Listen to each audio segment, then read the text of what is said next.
everyone, welcome to a new video.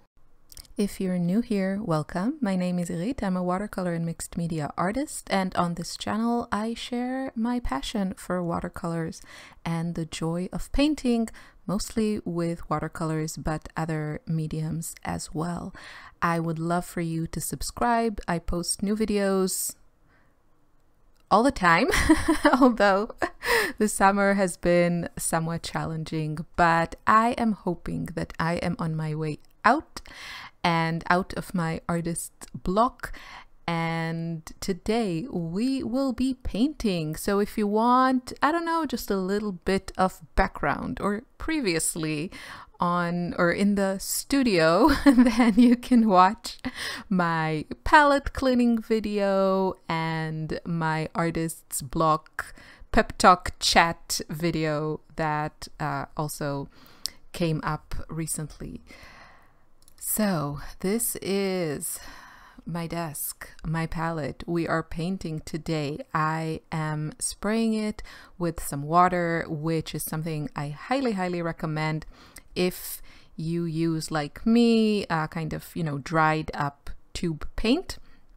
That means paint you squeezed out from a tube, watercolor paint that you squeezed out from a tube onto your palette, let it dry, and then you come back to it. And I highly recommend just spraying it with water. You don't have to flood it, but just get the color a little bit juicy. It will make all the difference, and especially if you're using paints like Daniel Smith, for example, which from my experience tend to be a little bit drier than some other brands. Especially like the honey-based watercolors, it's really good to let them get moistened up, awaken them a little bit, and your brushes won't have to work so hard to, get the paint going, and you will also get a more pigmented or saturated color. So do that. I also noticed, since I cleaned out my palette, I didn't have any greens on it, and I wasn't sure I was ready to commit, so I just squeezed out a couple of my favorite greens. I took out, that's the paper I'll be working on. It's actually cellulose paper, and what can I tell you, Handmade makes really good cellulose paper that they have all kinds of versions that are very heavy weight, and I just love working on them. So Caran also does a good job, but I recommend, even if you're, using cellulose paper, which I love, and I don't feel like I need to use cotton all the time, I always use paper that is at least 300 GSM. So that's my personal tip. And yeah, so I squeezed out a couple of greens. I have their dusk yellow from Rembrandt, which is actually a kind of muted, granulating, golden greenish color, and also olive green from Daniel Smith, which is a beautiful olive green. I've found that some of the green golds that I used to love are just a little bit too kind of bright, and I don't know, just like a little bit maybe too transparent for me. And I feel like nowadays I want my greens to be a little bit more interesting, a little bit deeper, more granulating, slightly more earthy, and yeah, not like super transparent and non-granulating.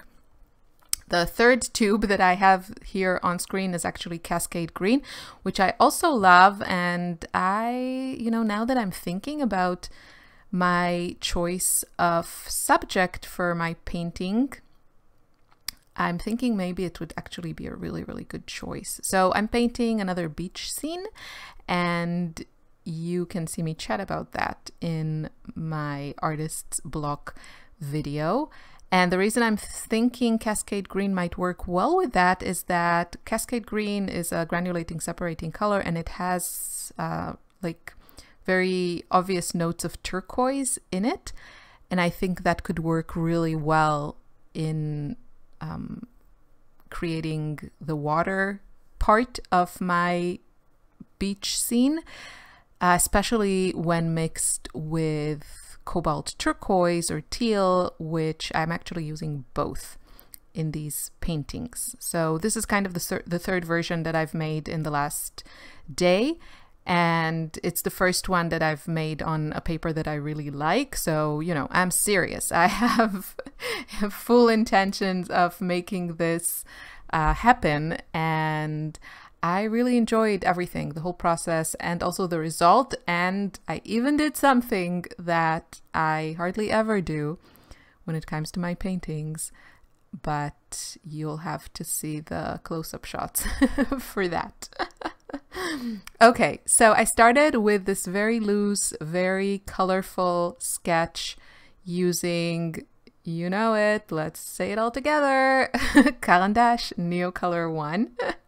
These are water-resistant wax pastels. If you haven't used them, what are you waiting for? Give it a go. You can, these are available open stock. You don't need a full set. You can pick up one and see if you like it. The reason that I like to use these with watercolors is because they create a great resist. Because of the pastel, you know, construction, just the way this product is made, it deposits a lot more product than a pencil would. So it just creates a really a much better resist. And because they are waxy as opposed to oily, they don't gum up your brush when you paint over them with watercolor. So that's the reason I specifically like to use those, even though I do like to use oil pastels, but those are usually like the last step of my paintings. I don't put anything on top of them. And actually here I didn't use oil pastels, which reminds me that in the next versions of this subject, which I'm definitely going to make, I should probably take them out because I do love the way that they look. Okay, so here's something a little different. I usually start actually with, you know, my yellows, my corals, my pinks. In my paintings, I paint a lot of kind of abstract florals, but here instead of flowers I have my very loose abstract sun umbrellas, and so I'm still using my colors. I see no need to change them because they also work for sun umbrellas, not just flowers. And I decided to actually start with the shadows, and that was inspired by my recent dabbling with oil paints and just taking a few classes at kind of realistic painting in oils school, online school, which is Evolve, which you can find that video on my channel. And I thought, okay, maybe this is not a bad idea. Maybe I can take this and use it in my watercolor paintings, kind of put in the shadows first.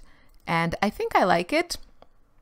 I think it's working. One of the things that I tried to implement and see if it actually works for me when I'm painting with watercolors is one of the things that the instructor over at Evolve was teaching with oils is that all the colors that you use for the areas that are in the light should be lighter than all of the colors that you're using for the shaded areas.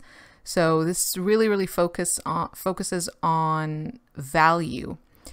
And I just started kind of thinking about this more and how it, you know, how does that whole philosophy translates into my paintings, and if it can serve me in just creating a more effective, interesting, you know, three-dimensional and not flat. That's always one of the fights with watercolors. I feel you don't want something flat, but if you like that very, you know, effortless, light, intuitive style, you always have to be careful from overworking. So I was just thinking about that, and I've kind of tried to pay attention to that and not choose any dark colors. I think that's mostly where I would be in risk of like failing if this method is really effective.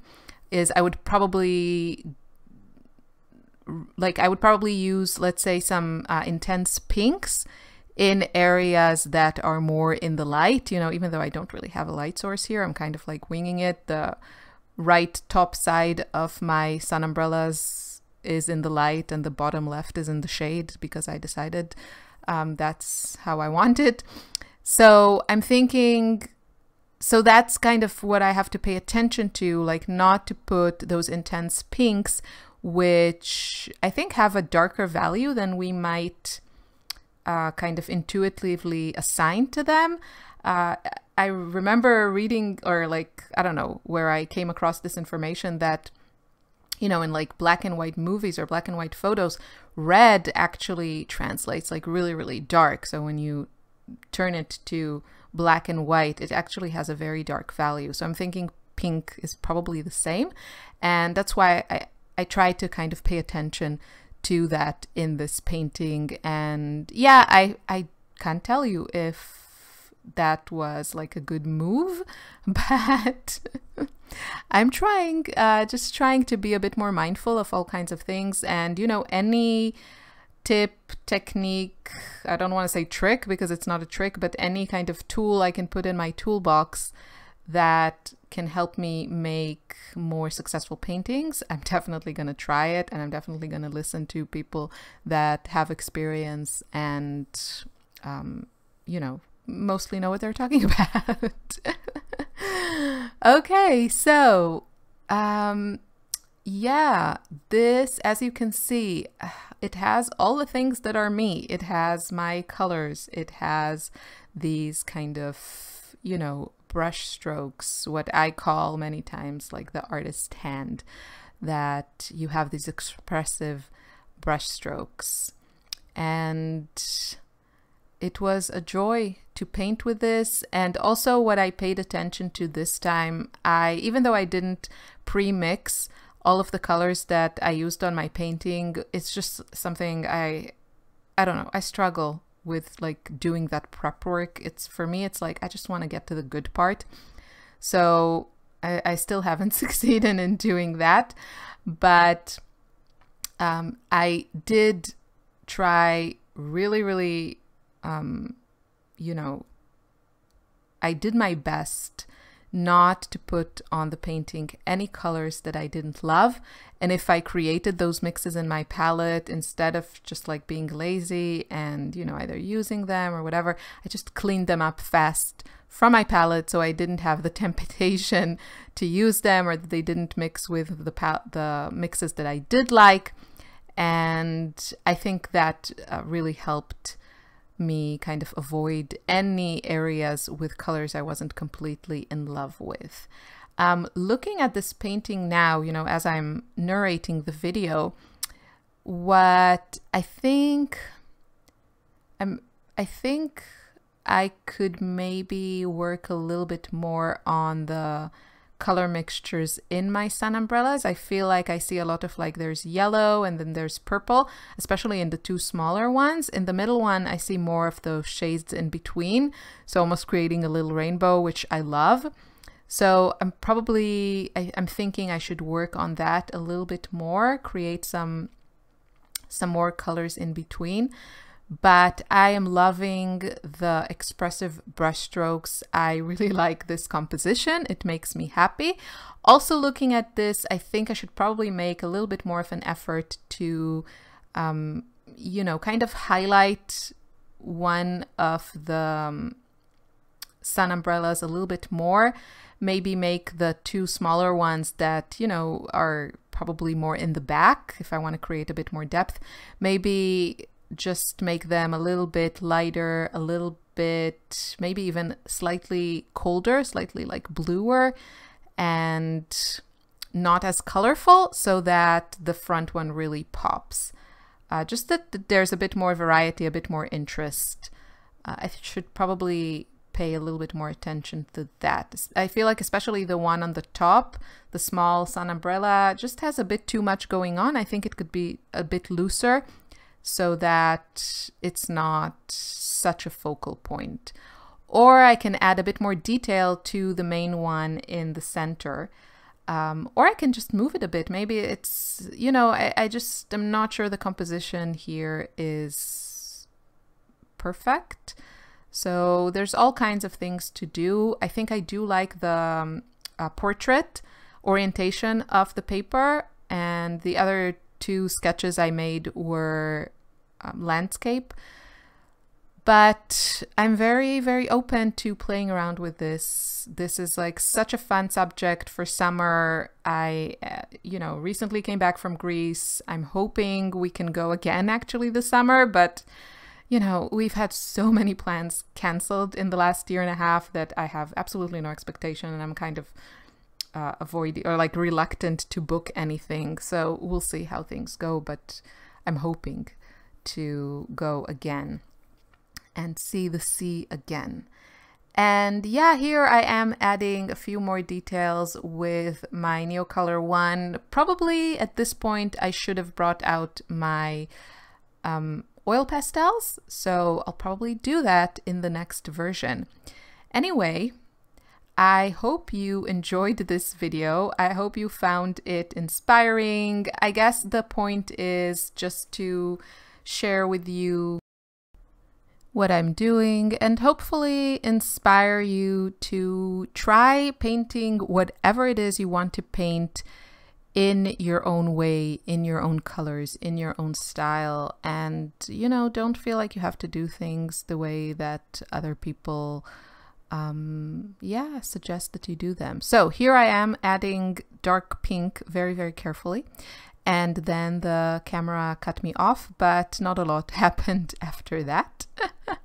So I will say thank you for watching, and here's a look at, just a close-up at all the lovely details, if I may say so myself, of this painting.